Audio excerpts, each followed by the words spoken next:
This chakra is placed at the back of the sternum bone, as I told you. In childhood, the antibodies are formed in the sternum bone. They are the warriors or the Sainikas of the Devi. Until the age of 12 years, they grow and multiply, and ultimately they all get distributed all over the body.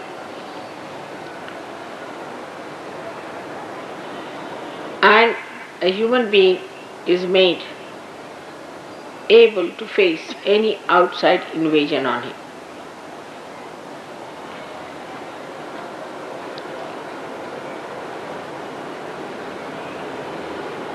These antibodies know how to fight. They are extremely confident and they know who are their enemies. They have all these messages built in themselves. So when the anti-God element enters into the being through any process, say through food, through words, through action, through devilish people, or black magic,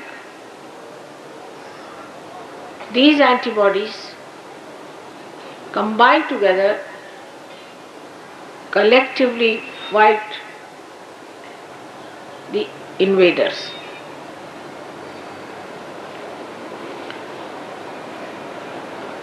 Those who do not have their central heart properly developed suffer from tremendous insecurity all their lives.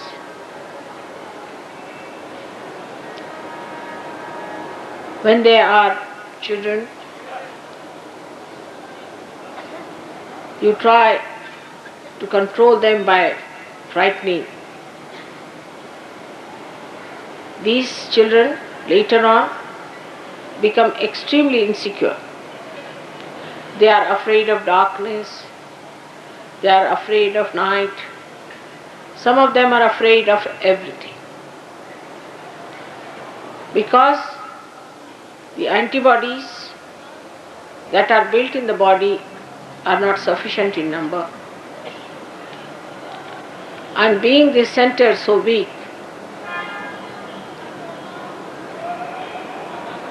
the person feels extremely insecure. Later on in life, when the child goes to the school or he tries to work,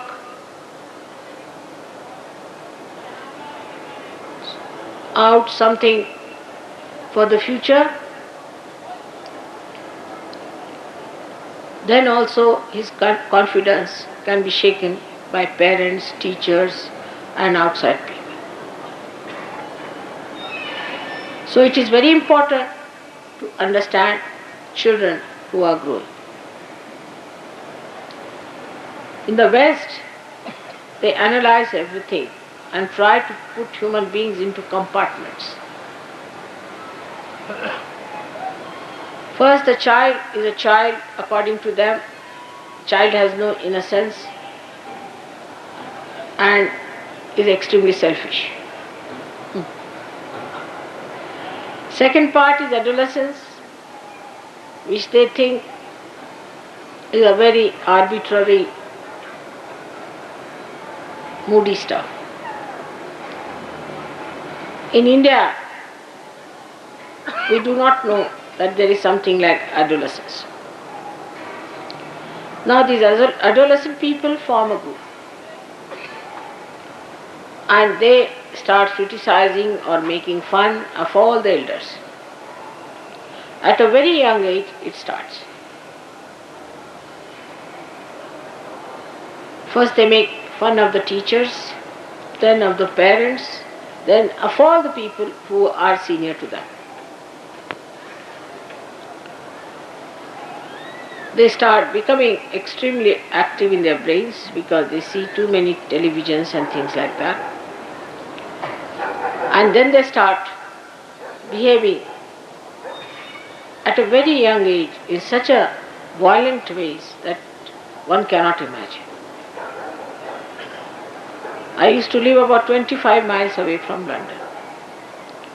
And every time I would go to London, I would find some children doing some sort of a mischief somewhere. But one day some of them entered into my compartment. And they started pulling out all the covers, thrusting their knives into the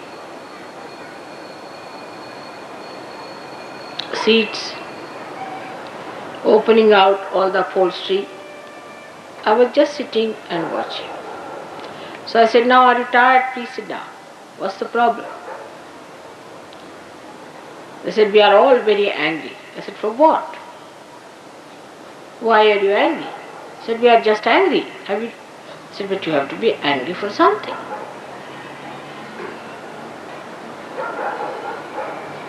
They were children going to good schools, definitely wearing very good clothes.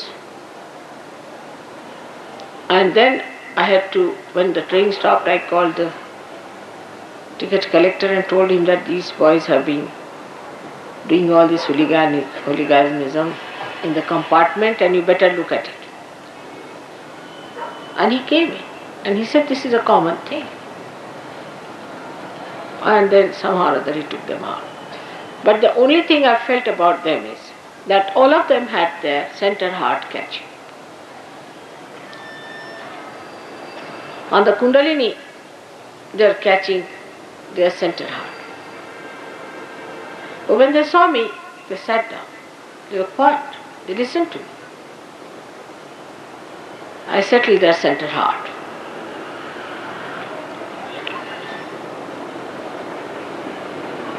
And most of them said, "We are angry with our mother." Why? Because our brothers are angry. But why your brothers are angry? Then I discovered that Freud has given these funny ideas against the mother. Mother itself, can you imagine? What an anti-God activity it is. To an India, mother is the primal thing. In India. Because his sense of security lies in the mother. Even if the father is hot-tempered, is angry, still they depend on the mother. Because mother knows when to get angry and when not to get angry. She has the discrimination. And she is the one who protects them. I have told you the first reason, the family insecurities. The child does not know when he comes back from school whether his mother would be there or she would be gone.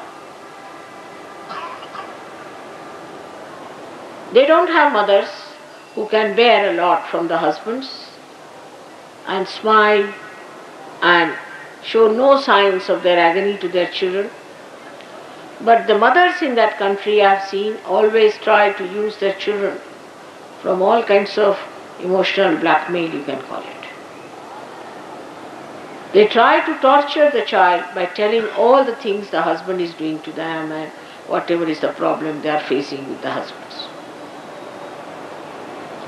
So the child is not secured by the mother, but on the contrary, child starts giving security to mother there. At a very young age it starts and the child becomes extremely negative and left-sided. He feels that he is born in a place full of hatred, insecurity and fear. When a person is frightened, this center starts breathing fast, giving rhythmic instructions to all the antibodies. With that, you feel you are getting a palpitation in the heart. This palpitation is nothing but a signal to all the antibodies to fight the emergency of an attack.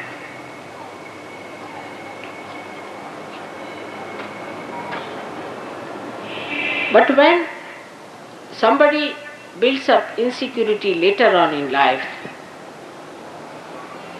it becomes a physical problem.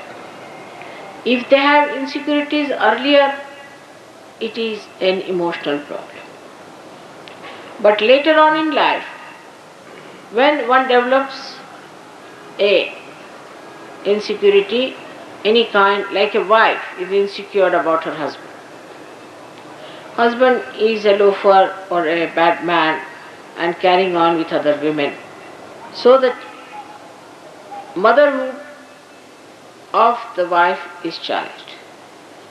And when her motherhood is challenged, she may get the weakening of the center, by which she may suffer quite a lot and may have even breast cancer. These insecurities can be also self-made, imaginary. People can just think about it and build up some sort of insecurities which are of no actual existence. This chakra is ruined in women when they lose their only child, because their motherhood is finished, they feel. And that is the worst thing that can happen to a woman, if she is a woman. But if she is not a woman, she doesn't feel much, and she just behaves in a very manly way. And that's what I've seen in the West, that women really don't much care when their children die. But it is because they are not women. If you are a woman, you definitely feel for your children and their death. But after some time, such a woman comes back again, and she accepts the life as it is for the sake of her husband, or maybe if she has more relations or other children. She becomes extremely powerful as a reaction to what has happened. That's only possible if your center of heart is all right. Such women do not grudge, do not complain, are extremely serene and can bear up lots of things. They are extremely tolerant and can go to any extent to help their children. But they are never spoiling their children. They never spoil their children because they understand spoiling is much worse than beating the child. They never spoil the children nor ever pamper them and never get dominated by their children. They know I have to guide the child and I have to look after the child. So they look after all the ideals and the righteousness and the virtues of the child. And if he tries to get out of it, they go all out to win him over, back to virtue and to better life. But those people, those women who do not care for actual growth of the child may just avoid it and escape.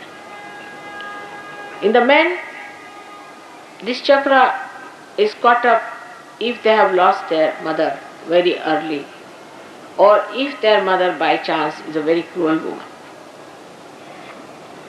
Also this chakra can be caught up by men if they have been to wars and if they have seen frightful things in the war.